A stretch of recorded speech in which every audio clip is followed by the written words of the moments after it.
تاریخ نے لکھا کہ امام حسین علیہ السلام کی شہادت کے بعد جب فوج یزید امام حسین کے کٹے ہوئے سر کو بازاروں میں بے حرمتی کرتے ہوئے نوکے سینہ پہ یزید کے دربار کی طرف لے جا رہے تھے تو تقریباً 52 جگہوں سے بھی زیادہ مقامات پر آپ کے سر مبارک نے قرآن کی مختلف آیات کی تلاوت کر کے اپنے نانا کی نبوت کی گواہی دی۔ لیکن کوفہ و شام کے بیچ میں ایک جگہ ایسی تھی کہ جہاں امام حسین علیہ السلام کے کٹے ہوئے سر نے ایسا خطبہ دیا کہ آس پاس کے گاؤں والے تلواریں لے کر یزید کی فوج کے خلاف ہو گئے، کیونکہ یزید کا یہ حکم تھا کہ امام حسین کے پورے خاندان کو قتل کر دیا جائے، گھر کے افراد میں سے کسی بھی مرد کو زندہ نہ چھوڑا جائے اور سب کے سر کاٹ کے اس کی دربار کی طرف پہنچائے جائیں۔ لیکن یزید کو جب یہ علم ہوا کہ امام حسین کا بڑا بیٹا امام علی زین العابدین علیہ السلام بیویوں کے ساتھ قید ہو کے شام کی طرف آ رہے ہیں، تو یزید نے اپنے سپاہیوں میں سے کچھ کو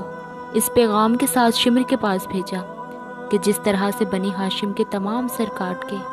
میرے پاس لے کے آ رہے ہو، بس ویسے ہی علی زین العابدین کا سر بھی کاٹ لو، کیونکہ میں چاہتا ہوں کہ آل محمد کی اولاد اس زمین پہ قائم نہ رہے، کوئی بھی خود کو محمد مصطفیٰ سے نسبت نہ دے، اور رہتی دنیا تک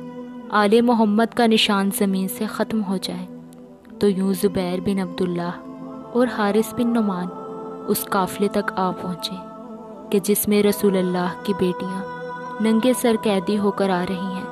اور رسول اللہ کے پورے خاندان کے سر کٹے ہوئے نوکے سیناؤں پہ بلند دربار یزید کی طرف چل رہے ہیں۔ بس جیسے ہی ان سپاہیوں نے تلوار نکالی اور آواز بلند شمر سے کہنے لگے کہ اے شمر، یزید کا یہ حکم ہے کہ تو نے حسین کے بڑے بیٹے علی کو ابھی تک کیوں زندہ چھوڑا ہے؟ شمر کہنے لگا، یہ تو بیمار ہے، ضعیف ہے، اس کو اس لیے زندہ چھوڑا ہے تاکہ یہ اپنے خاندان کا تماشا دیکھ سکے۔ لیکن یزید کا حکم شمر کو سنانے لگے کہ اس کا بھی سر قلم کرنا ہے۔ سپاہیوں نے تلوار نکالی اور امام سجاد علیہ السلام کی طرف بڑھنے لگے۔ تاریخ نے تحریر کر دیا کہ اس وقت بی بی زینب سلام اللہ علیہا نے امام سجاد علیہ السلام کو دیکھا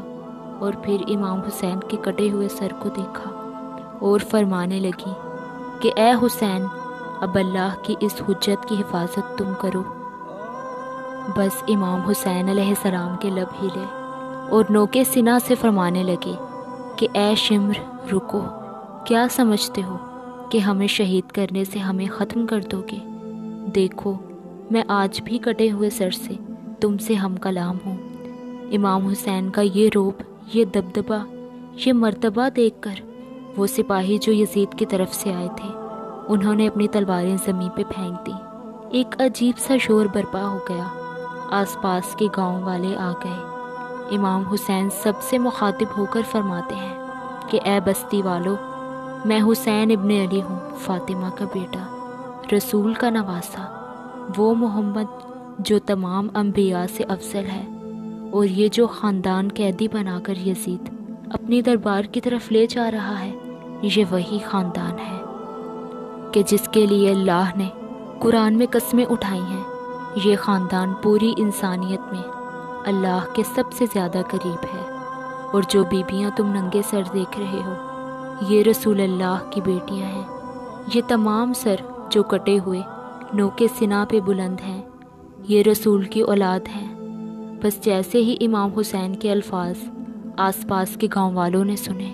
انہوں نے اپنی تلواریں نیام سے نکالی اور یزید کے سپاہیوں کی گردن پر رکھ دی اور کہنے لگے کہ اگر امام سجاد کو قتل کیا تو ہم ابھی سب کو مار دیں گے۔ وہ جو سپاہی یزید نے بھیجے تھے، اس نے شمر سے کہا کہ اے شمر، سجاد تو آل رسول کے ساتھ یزید کے دربار پہنچاتے ہیں اور پورا واقعہ سنائیں گے، پھر یزید جانے۔ اور یوں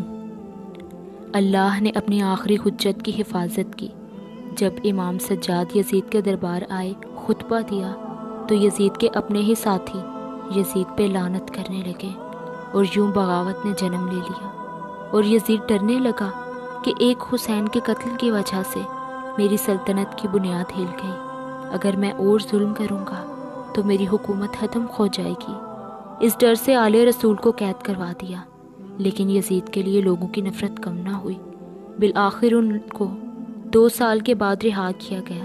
لیکن آج تک ہر مسلمان کے دل میں یزید کے لیے نفرت موجود ہے، کیونکہ جس نے محمد و آل محمد پہ ظلم کیا اس نے اللہ کو ناراض کیا، اور جس نے اللہ کو ناراض کیا اس پر ہمیشہ لعنت برستی رہے گی۔ آج بھی امام سجاد کی نسل سے سید و سادات پوری دنیا میں رسول اللہ کی اولاد کہلاتے ہیں، کیونکہ یہ اللہ کا وعدہ ہے کہ وہ محمد مصطفیٰ کی اولاد کو زمین پہ پھیلائے گا، اور جس یزید نے رسول اللہ کی اولاد کو ختم کرنا چاہا، آج اس یزید کی نسل کا نام و نشان تک نہیں ملتا۔